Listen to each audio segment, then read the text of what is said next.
unnecessary intro song to totally waste your time.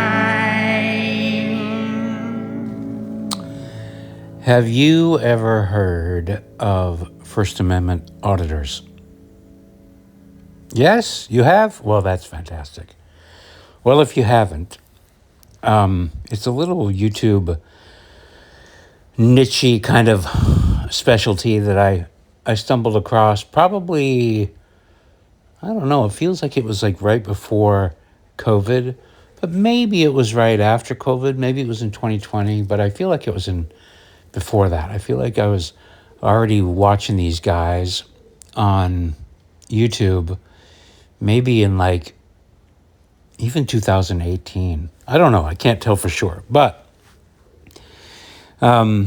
if you haven't seen them, I'm surprised at how many people don't see it. To me, since I've been watching them for the last 6 or 7 years, and there are so many of them on the internet now that I'm often surprised by people who don't know what they're doing. And you know that they're not doing because you know that a lot of people don't know what they're doing because they still are able to make videos. Well, in case you don't know what they are is they are people who go around and film in public, which is their absolute right to do, and they essentially are waiting for people to tell them to not film. And then they have a variety of ways to react to that. Some of them are quiet. Some of them say, fuck off, I'm going to film. And they get really up in people's faces. What are you going to do about it? Call the cops, blah, blah, blah. Then cops come and they have interactions with the cops. The premise being that it's absolutely 100% legal to film in public. It doesn't matter who you are. It doesn't matter what your building is. It doesn't matter if it's a government facility. It doesn't matter what you think your property rights are. The reality is it is perfectly okay to film anything you can see with your eyes in public so long as you aren't trespassing on private property. And furthermore, you can film on private property until they tell you to stop. Once they tell you to stop, then they have grounds to trespass you. That's the premise, okay? The first guy I discovered was a guy named he calls himself Captain Awesome. I can't remember his first name, but he's in Florida. And he would go into these situations completely armed with every single fact he needed, because what happens is that most government officials, especially when this stuff first started, they were either under the impression they could tell somebody to stop filming whenever they wanted to because of 9/11 and blah, blah, blah, blah, blah. You can't film federal buildings. You can't film government property. You can't film cops, Everybody was under that impression. And so the first guys who started doing these First Amendment auditing YouTube channels, it was controversy. Minute after minute, everybody was convinced that they didn't have a right, that they could just tell these guys what to do. They would call the cops would come, the cops wouldn't know the law, the cops would sometimes arrest them, and then of course part of the whole point of the First Amendment auditing was to go into government buildings as well, because government buildings are publicly accessible, they're paid for by the public, they're owned by the public. Every government building has to have a public area, and you're allowed to film public employees from public areas in public buildings. That's the law. There's no way around it. That's what it is. So these guys would go into libraries, education centers, like the, what would you call it? The school district headquarters or whatever. Any kind of the waterworks department, mostly post offices, tons of post offices. And the post offices at first, 6 or 7 years ago, almost without fail, you had government people and private citizens just coming down like authoritarians saying, you can't film. And so I really like this. And the The conflicts in the early days were so, it was so obvious that the government people were wrong, bossing them around, just this authoritarian bureaucrats, tyrants, cops, petty cops. One of the other earlier guys, his name is James Freeman. He's still doing it. Got a big beard, lives in Arizona or New Mexico or something. And he's always in a fight with his local sheriff and everywhere. But he's really good at it, just super confrontational, And like I said, in the early days, it was so easy to be on the First Amendment auditor's side especially because I have a background in doing photography. So I'm no stranger to somebody telling me not to take their picture in public. And I knew the law. I'm like, no, I can do this. Shut up. If you don't want to be in my picture, get the fuck out of my view. Go home. Get in your house. You're not going to stop me from taking a picture in public. Now, I've gotten in lots of fights with people, mostly women over the years, about this thing. For some reason, women like to think that if they tell you to stop doing something, you have to stop doing it no matter what. Wrong. But anyway, so it was very easy to take these First Amendment auditors' side early on, especially for me, because I just love watching them smack down these authoritarian tyrant bureaucrats and put them in their place. It's just like, fuck you. Yes, good. Glad to see it. Somebody not afraid to be engaged with cops. Which leads me to one of these guys is Bay Area Transportation. Or no, sorry. Bay Area Transparency. That's the name of his channel. And quite frankly, he has the attitude of a cop. When cops try to mess with him, he messes with them right back, tells them to fuck off, And this is what's making me think that the channel started growing in the beginning of COVID, because I remember that's when I discovered this guy.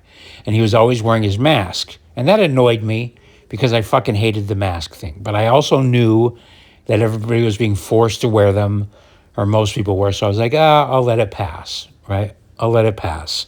They're making people wear masks. Fine, this is what you get.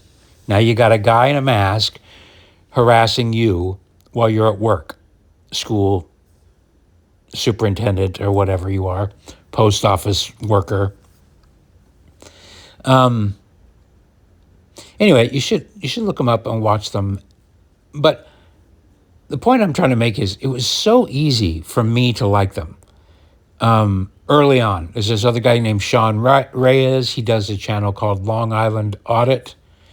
And he's one of the smarter guys. He also comes in with with all the knowledge he needs. He's been arrested a number of times on camera, and he always wins. And sometimes you follow him through the court battles, and he ends up winning. But, sometimes mayors will try to stick it with their cops and, stick together. But ultimately, they know, because there's been many Supreme Court decisions that say, no, you can film in public. That includes public areas of a public building, a library, a post office, you name it. If the government owns it and there's a publicly accessible area, you can film there and any employees that are in there. So he does it. He's good at it. But then they just started sprouting up everywhere. There's Kern County Transparency. And like I said, early on, the asshole quotient belonged to the bureaucrats and the cops and the government people just bossing around these people simply filming in public. And it was clear. It was like, this needs to happen. Okay? These guys are doing God's work, in my opinion. Right? And so when they would get amped up and start reflecting the poor treatment back to these government workers, maybe even dialed up, government worker comes to you, gets in your face, sorry, sir, you can't film here. Lies. I mean, they're not really lying, but they're wrong. And they're confident about it and cocky about it. they deserve a smackdown. They deserve to be redirected, especially because they're being paid with your tax dollars. Very easy for me to figure that out. Yes, I knew whose side I was on, you know. But time goes on, a few years goes by, and more, especially with the cops, more cops finally, they get in enough lawsuits with these First Amendment auditors, they lose enough times, they get enough memos going out through departments to know what these auditors are doing and to know to not fuck with them. So at a certain point, like in 2024, maybe late 2023, the interactions with cops almost disappeared because it took about that long for word to get out to the cops to don't fuck with auditors. It's a losing situation. If somebody calls, go in and talk to the business owner or whatever privately, tell them, whatever, and then leave without incident. And so the videos took on a different thing, because now people are having to pivot. Well, I'm not going to everybody likes an interaction with cops. Not everybody. I mean, some people love cops that they just want to, literally bend down and lick the boot. But for most of us, or I don't know, most of us, for me, I enjoyed seeing unruly cops that are supposed to protect and serve smack down when they were doing anything but. I loved it. Same with the government workers, right? But then when the First Amendment auditors had to the space started getting crowded and they had to figure out different ways of doing it, I noticed that they had in order to get views, they had to take on different tactics. And some of them just started becoming assholes just to amp it up, They initiate with being an asshole. Like, I'm a Gonset Press. He's kind of one of those guys that sometimes he doesn't really know it, I don't think sometimes. That he comes off with an asshole attitude at the very beginning. And also, again, some of these people, since the government workers all ended up getting a memo, government workers or government facilities for conflict started to go on the decline, which is a signal that it worked, right? That's fantastic. That means that some wonderful citizens with their own initiative took it upon themselves to essentially teach the government to get in line and stop treating people filming in public poorly. So that's like a huge win. And I watched this happen over just the space of a couple of years, where it went from every employee fucking with them to almost none. So now a lot of these guys, they've pivoted to just filming private businesses and waiting for interactions. Don't film my business. And that's even still fine when you see some workers coming out, what are you filming? You can't film my building, blah, blah, blah, I'll kick your ass. These First Amendment auditors, a lot of them carry around pepper spray. But like the guys in Kern County, they're super confrontational. And same with the Bay Area transparency guy. But what has started to happen is that I've realized it's one thing when you're smacking down cops, right? Or a bureaucrat, or even a librarian that's just being a snot, because she's trying to use the authority. But then it changes when you're just dealing with regular citizens, right? Now, regular citizens also need to know about this law. So it's not like they're outside of the reach of needing to know that it's legal to film when you're in public.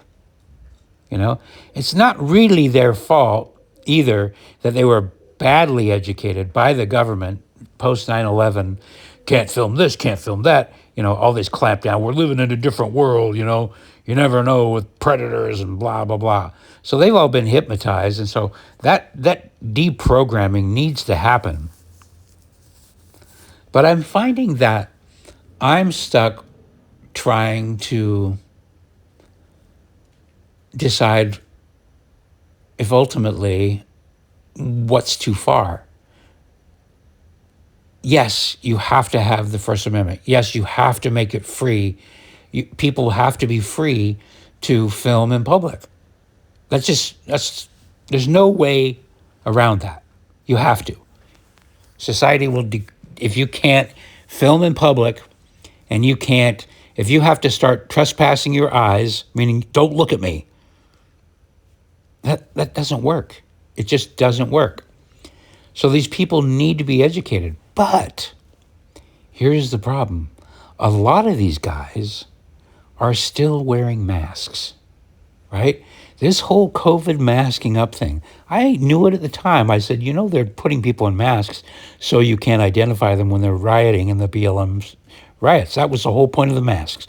And nobody thought that they were going to stop transmission. Not one medical science, nobody in the right mind that knew anything, no half reasonable person thought that this was going to stop spreading this non-threatening disease anyway. So it was all cover for allowing rioters to be anonymous, right? And at first you think, okay, so the right-wingers or whatever, the First Amendment auditors, they pick it up. And by the way, this isn't a right-wing thing. It's weird because you'll find amongst these First Amendment auditors, you'll find right-wingers and left-wingers, and it's almost like where Antifa and the right wing overlap,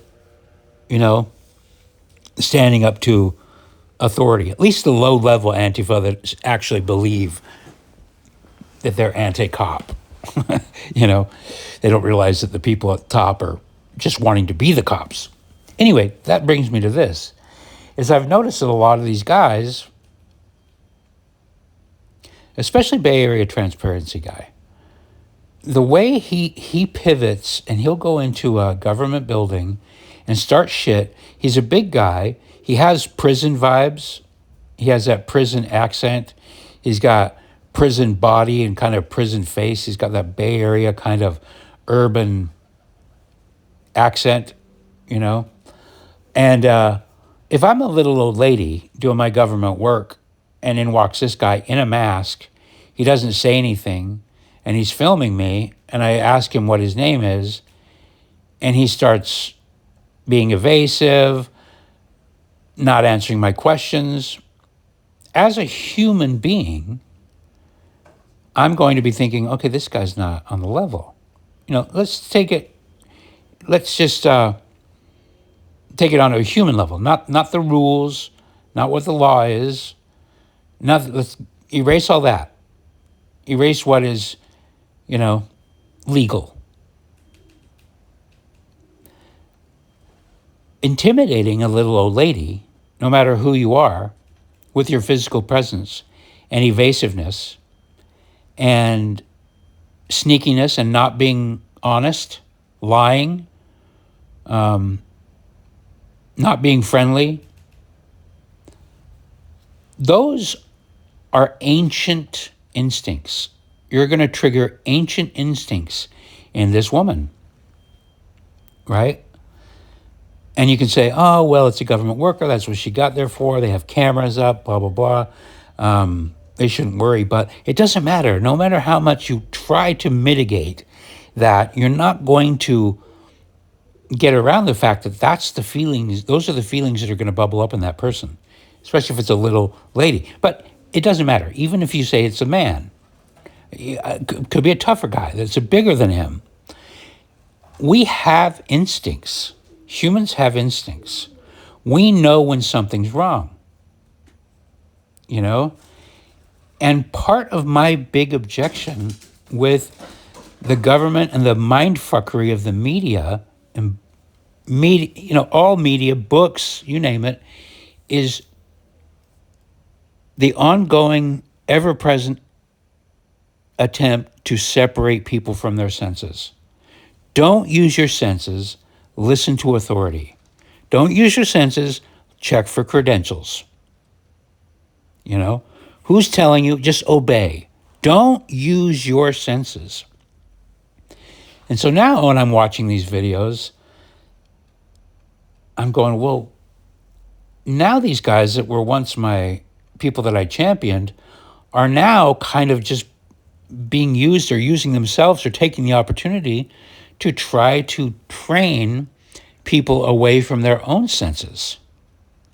I know this sounds kind of far-fetched, but when you watch them, you'll see there's this newer guy. He's only been around for a couple of years, called the Human Wildlife Project, and he's in San Francisco. And I watch his channel sometimes, mostly because it's in San Francisco. I know the locations, and I'm looking for things I recognize or people I recognize. Still haven't seen anybody I recognize in any of his videos. But his method, again, when it starts out, you think, oh, this is genius. This is a new way to do it. He just films and doesn't say anything. He says not a word. You know, part of the fun of watching other channels is seeing how the different ways they react. One guy's a smartass, one guy's funny, one guy's tough guy. You know, this guy's thing was to wear a mask, a ski hat, like a Red Hot Chili Peppers kind of Russian flaps, covers his whole face and doesn't say anything. And it seems to me he's intentionally targeting women. Like, he's intentionally dialing up the creep factor because it's legal to look like a creep.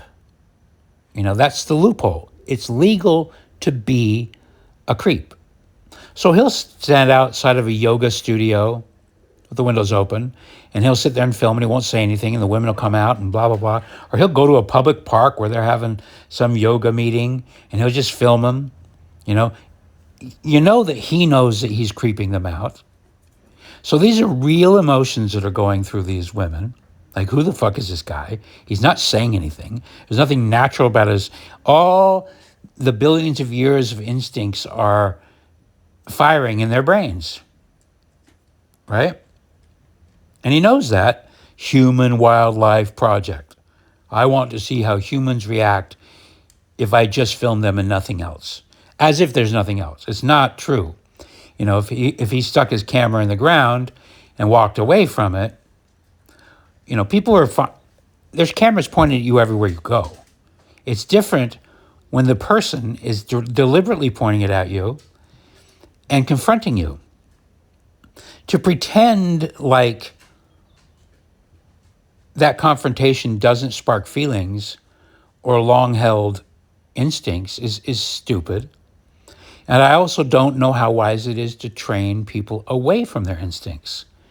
Now, of course, when you hash it all out, ultimately the education should be, well, ignore the guy and go away. Don't engage with him at all. Ignore him. But that's easier said than done. Because if there's a norm that's established for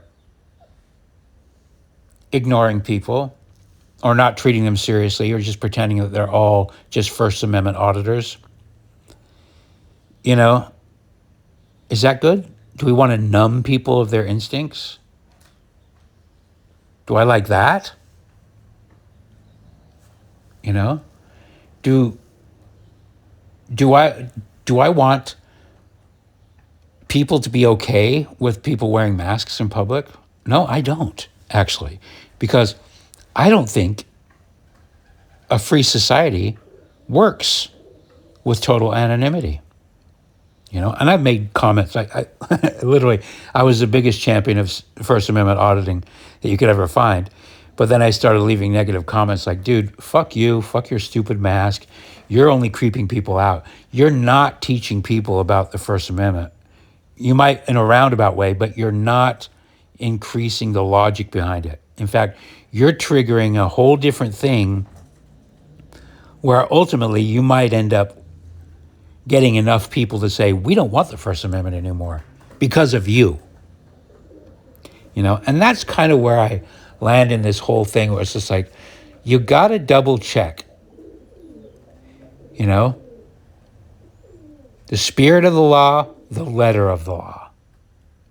The spirit of the law and the letter of the law. That should be a real thing. A lot of these people, no, you don't want, fuck the spirit of the law, it's the letter of the law only. But if they keep it up in a certain way, if they're getting people like me to consider the reactions of the other side, that's not really good. And I don't like the idea of, you know, a majority of the people saying, we don't want this anymore because of these few creepy guys, you know. I don't know what to do about the masks thing, because I mean, for me, I've been thinking about this for the last year, because I watched almost all of these First Amendment auditors go down the tubes, because, again, the word got out with all the pertinent bureaucrats. And so the interactions with bureaucrats have kind of fizzled. There just aren't very many of them anymore. There's, like, literally these guys are having to go into the waterworks, the public works department, into these buildings that the public never walks into. You know, they'll get one citizen in there per 6 months, you know. So it's just like, these people aren't equipped or anything. The memos didn't even hit them yet, because they don't even interface with the public. You know, so it's real desperate times. But now they're almost all going out of their way just to get reactions out of regular public members. Again, still a service to teach the public that they can't just be asshole authoritarians and tell people they can't film. That's still valuable. But training people away from their instincts, that's what brought us COVID. That's what brought us the compliance. You know? Don't follow your instincts. Don't use your nose. Just, if we tell you the air is poison, put on a fucking mask and go in the house. Don't use your eyes, your ears, you know? If it feels wrong, fuck you. There's a death counter on the TV. Obey it, you know? And so, I don't know, man. I think, for me, I think the ultimately is that it probably just needs to be dealt with on a human level. And this is kind of one of the reasons why I made this recording today. And it's because one guy came along. His name is To Appreciate, Too Appreciate, like to appreciate, you know, too appreciative, you know. And he's just kind of a funny guy. And his channel started out just being a pranking channel, where he'd go in the mall dressed as a goth guy and throw temper tantrums. And he was always just trying to be a public nuisance YouTuber, funny prank, whatever, you know. I'm goofy, I'm gonna do weird things, but none of it was mean-spirited. It was annoying, you know. But then when he pivoted to First Amendment stuff, at first it seemed like he literally was doing an impersonation of that Sean Reyes guy in Long Island Auditing, and it was pretty good, right? He was poking fun. But ultimately, I think he's a nice guy. So he's a smart guy. He's handsome. He's tall. And he does have a good sense of humor, even though a lot of his older videos are... You can see the guy honing his craft. Let's put it that way. When I went through his old videos, I thought, okay, this is a guy that's honing his pranking craft. But once he found the auditing thing, he realized, oh, well, this is a way I can find this conflict without getting kicked out. Because when you go to the mall, as soon as they tell you to leave, you got to leave or you'll be trespassed. That's just the way it is. But they can't do that in the public buildings. And once he figured that out, he started doing the post office thing and whatever. But if you well, you can't watch now. This is why I'm making this thing, is that I watched him going into this area, but I could see that he wasn't a First Amendment guy. That wasn't his thing. His thing was entertainment, right? So he found it, he understood it, he got the law, he capitalized on it, and when people first start bossing you around and telling you can't do this and you can't do that, and you know you can, it's hard to be reasonable and be nice with people when they're aggressing on you and trying to infringe upon your rights, right? And I saw him struggling with that, and he was pretty good at it, pretty good at being evasive and avoiding and trying to keep things funny. And as time went on, I could see that he wasn't enjoying the negativity, you know, because it's all confrontation. And if you're one of these guys, that's what you're banking on for your channel. You're banking on people being an asshole and you getting the opportunity to be an asshole back, whether by being silent, by correcting them, by just reflecting back their rudeness to them, by challenging them, you know, and winning. Ultimately, you're going to win. It's a fight you're going to win, so you can be as much of an asshole as you want to be, as long as you don't break the law. But anyway, this guy, he didn't have that kind of blood, right? So I could see him struggling with it, and he took these different tacks to overdo the nice guy. Because I used to get in an argument with a friend I used to have on this topic. We both watched these channels where I was bringing up the points that I'm bringing right now. It's just like, there's a point where these guys are liars. You know, a lot of these guys would lie. They would just lie. They would pretend like they were secret agents. They'd say, you know, people go, what are you filming for? I can't tell you. I can't tell you. Are you a cop? I can't tell you. I can't tell you is a lie. I won't tell you is the truth. I don't want to tell you is the truth. So that was my big issue. It's just like, if you're going to lie, I think you're also committing a sin. So it kind of cancels out this whole argument of who's right and who's wrong. It's just like, can you do your job without lying? Because I don't want to go to a world where we're legislating, yes, it is good to be a total lying asshole. I know that that is the law. But is that I don't know. I just, ultimately I go, I guess it has to be, you know.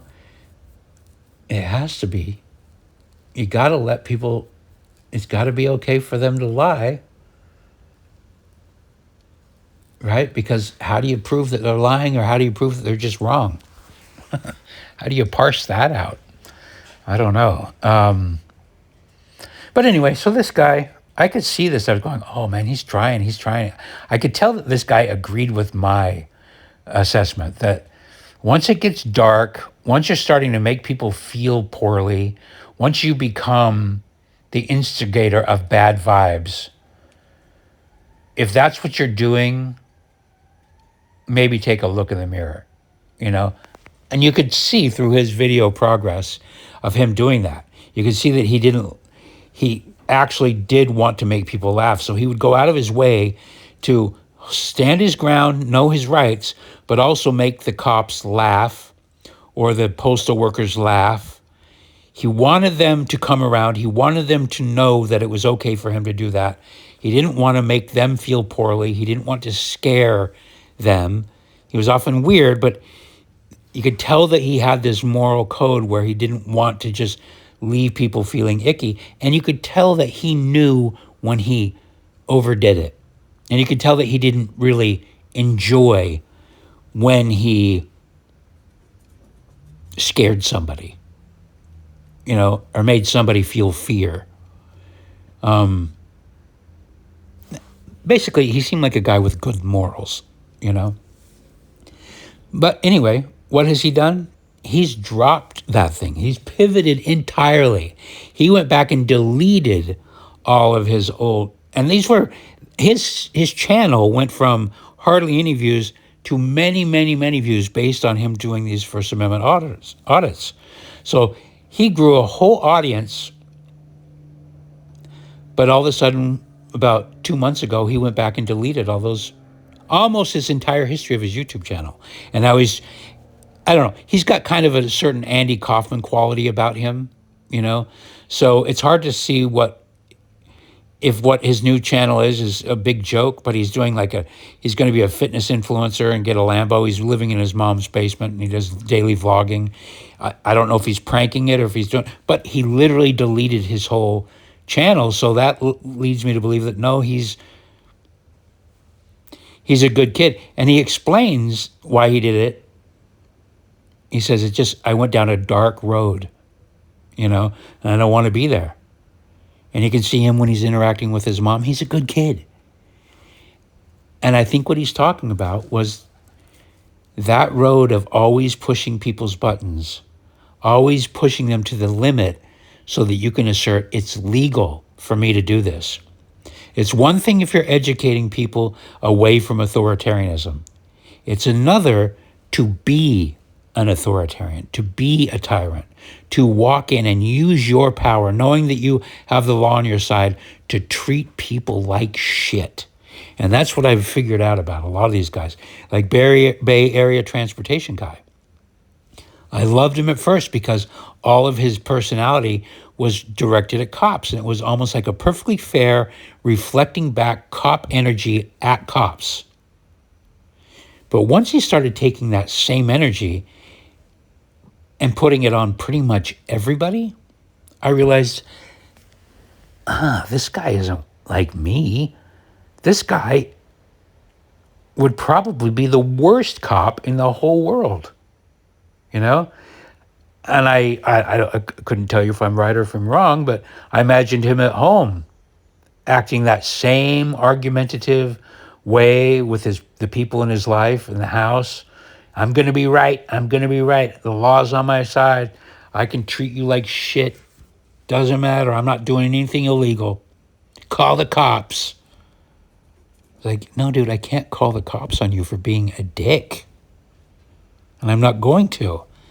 But just because I can't call the cops, or just because you're within your legal rights to be an asshole, you're still being an asshole, right? And you're not making the world a better place by being an asshole. But that's the conundrum.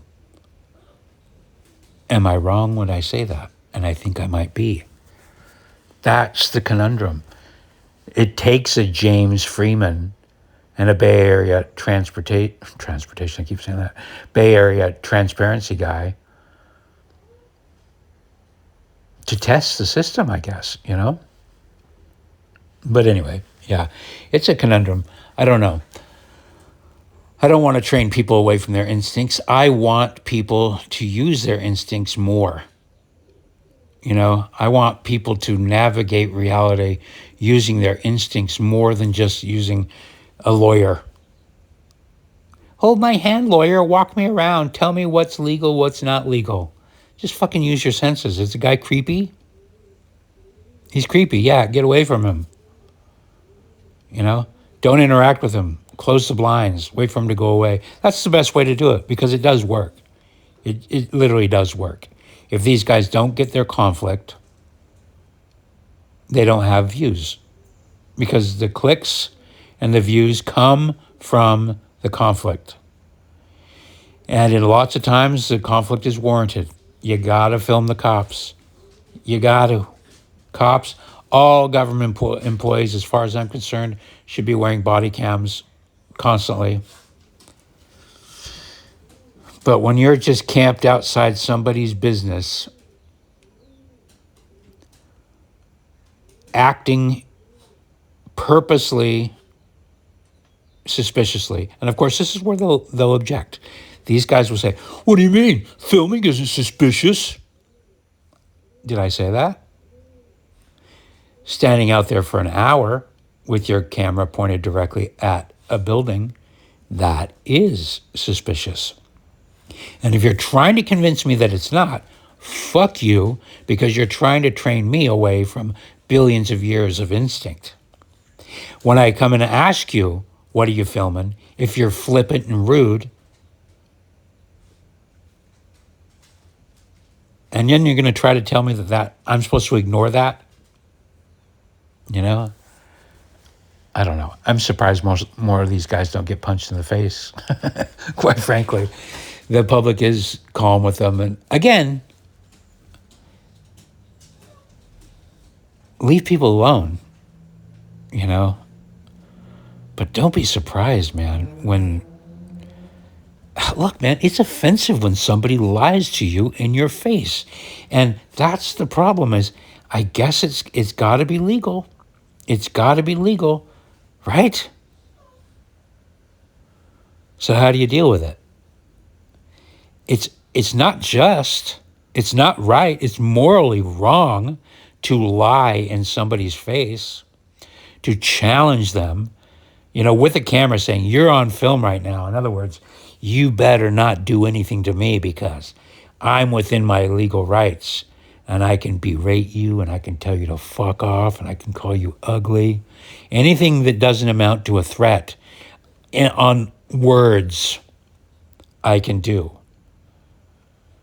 But you see how that sidesteps the reality of intuition? You don't need any words to threaten somebody. You can do it with just your presence. You can do it with your eyeballs. You can say a lot with a look. You know, they say that if looks could kill, well, they do transmit. And the problem is with the loopholes and the legalities of the law is that the way it's arranged is to say, well, hey, you can do that shit. You can stare somebody down. You can camp right out in front of their business and point a camera in their window. And they have to close their curtains. And that's the way it's got to be. But how do you deal with the immoral part of it? You know, how do you deal with the immoral part of it? Just let it slide? Probably you got to, right? I don't know. Anyway, this is all probably pretty boring to you if you haven't watched any of these videos. And if you're a woman, you probably watch those videos and you probably hate them. I think there's like only one out of all of these auditors. I think I've only seen one woman auditor, and she's the wife of the guy that started the channel. Anyway, you can't legislate morality. It doesn't work. And I think that's what we're coming down to here with this conversation is you can't write a law to force people to be moral. And if you do, it will for sure have the opposite effect. It'll just piss people off. And it will make your government more authoritarian, which will make more people more angry, and then the authoritarians will take more liberties. That's like the wrong word to use there, but you can't legislate morality. But also, I don't think you can just, I don't know, maybe you can. Maybe you just ignore it. Maybe that's the way to deal with these immoral assholes. I've been saying since 2020 that, every step away from accountability is a step towards immorality. And masks, not answering questions, being evasive, that's totally just not being accountable, But you can't fix it with government. And that's kind of the lesson here is it's like most of these problems you can't fix with government. You can't fix a dirty look with government. You can't fix moral issues with government. You can't. But we got to fix them somehow. I've been saying for a long time that real justice comes DIY, face-to-face, man-to-man. As soon as you outsource justice, as soon as you call the cops, meaning you're not going to deal with it, you're going to just force somebody else into the situation with a license to kill, to do your dirty work that you won't do. To me, that's immoral too, I don't know what to do. I think a lot of this problem is comes down to what do you do for the ladies? What do you do for the ladies who are single, can't own a weapon? I don't know. I don't have the answers. Are you coming here for answers? Why would you come for answers? Huh? Look at the logo. 3 question marks, not 3 exclamation points. Okay? Thanks for listening.